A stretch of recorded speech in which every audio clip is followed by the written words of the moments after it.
চট্টগ্রামের মিরসরাইয়ে বিএসআরএম কোম্পানির ড্রাম ট্রাকের চাকায় থেতলে যাওয়া 2 পা হারানো সাংবাদিক রানাকে দেখতে গেলেন পরাজিত জামায়াতের এমপি প্রার্থী অ্যাডভোকেট সাইফুর রহমান। বিস্তারিত থাকছে চট্টগ্রাম থেকে এম এ কাশেমের প্রতিবেদনে।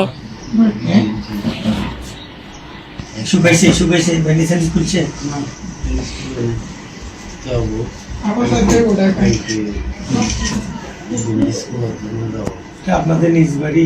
জি। ছেলে যেটা দেখে আমরা গিয়ে আপনার ছেলে নাই? জি।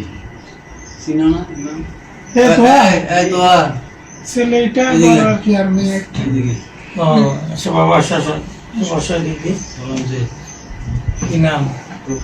কোন ক্লাস পড়ো? 9 10। কি বড়?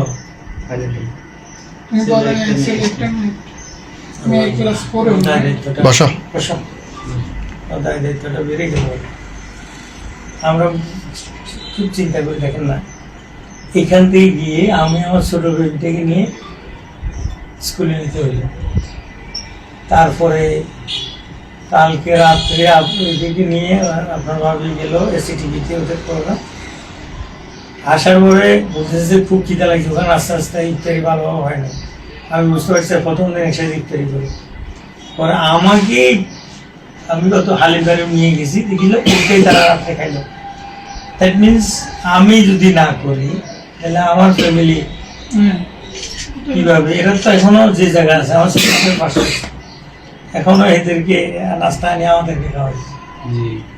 সেই জায়গা আপনি এতে পড়ে গেলেন, কি করবেন? আল্লাহর ফয়সালা আর কি। আমি দেখলাম তো বিপদ আপদ, মা সাহেব আমি মুসিবতে ইল্লা বিইজনি, কোনো বিপদ আপদ আল্লাহর হুকুম ছাড়া আসে না।